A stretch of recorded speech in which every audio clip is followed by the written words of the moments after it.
66 books is a waste of money, and depending on your personal circumstances, it is not necessarily financially worthwhile. Before you all come for me, just hear me out, okay? Emma Rees Crime here. Make sure to like this post and hit that subscribe button. If you don't know what 66 Books is, it's a giant book warehouse located in Hemel Hempstead, just outside of London. It is open to members of the public certain weekends a month, and all the books are heavily discounted. It's 70% off their RRP, so you're looking at about £3 for a paperback and £5 for a hardback book. Some of the points that I raise are more applicable to people like me that live quite far away. By the time you factor in transport costs, hotel stays, time spent travelling down and in queues, the fact that they might not have the books that you're after, and the fact that you might even waste money by buying books that you don't even want, it's not necessarily a big money saver. So I'm just outside 66 Books.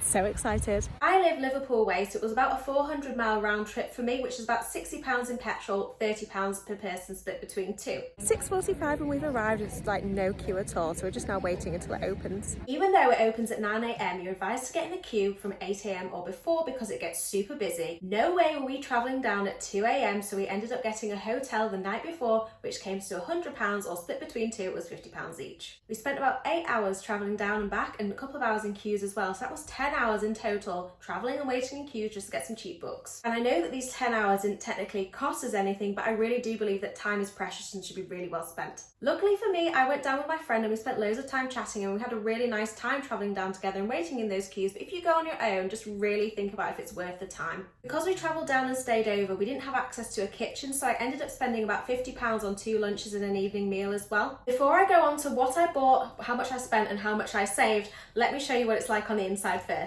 And we're going in. How exciting! It is absolutely ginormous in here. I can't even begin to explain how massive it is. If you've seen 66 Books on social media before, I just have to warn you that the videos do not do it justice. You cannot gauge how big it is until you get there. It is so big, and it's also spread across 2 floors. We took in 2 shopping baskets each so we could distribute the weight, but some people had suitcases and trolleys to help them with their book buying. My friend had a genius idea, and it's a tip I'm going to share with you, which is to take in tote bags. The aisles are narrow and some of them were busy as well, so if you've got baskets or suitcases or trolleys, it could be hard to navigate through. So if you have a tote bag, you just obviously put your books in and shimmy on through.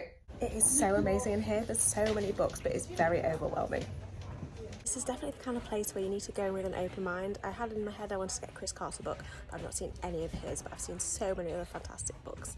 There are loads of people and tons of books. We're talking floor to ceiling, and yes, it can be a bit overwhelming, but just breathe, take your time, don't rush, and enjoy yourself. So we decided to do the whole shop again, and it's actually a lot less crowded now, and we're finding things that we missed, so I definitely recommend doing it twice, and it's way less overwhelming now. A little tip for if you ever come, they've got loads of hardback books, but quite a lot of them they have the paperback versions too, and obviously the paperbacks are a lot cheaper. Once you think you're finished and you're about to pay, do it all again, because I guarantee you will have missed things the first time. And like I said before, there's loads of versions of the same book, so you might have initially picked up a hardback book, but then you do it again and you find it in a paperback version, which will be cheaper, or maybe you just find a version of the book that you like better. So we ended up being in there for about 2.5 hours. It flew by, it felt like 5 minutes. Queuing to pay was super easy. They take cash or card, and I'll do you a proper haul when I get back.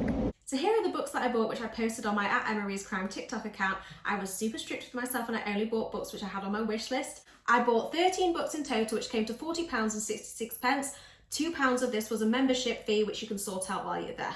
The recommended retail price of these books was £128.88, so technically I saved £90. However, this is just not the case. Realistically, when do we ever pay full price for books? They're heavily discounted in supermarkets, they're heavily discounted at the works, and even if you buy a book from Waterstones, you still get stamps which are worth £1 for every £10 you spend, so you're not even paying full price at Waterstones. I just had a look on Amazon at the books that I bought at the warehouse, and I'm looking at the same hardbacks and the same covers, and it comes to £98.89. So based on the Amazon prices and what I spent at 66 Books, technically I only saved £60. So when you factor in transport costs, hotel stays, the fact that we don't even buy books full price most of the time anyway, for a lot of us, 66 Books is not financially worthwhile. This all being said, however, would I recommend it? 1000%. If you're a book lover, you're in a warehouse full of thousands upon thousands of books. It is a fantastic, yes, overwhelming, but incredible experience and a must visit for any book lover. And if you live far away like me, just make a weekend of it. I really hope you found this video helpful. Have you been to 66 Books, or do you plan to go? Let me know what you think in the comments. Thank you. Bye.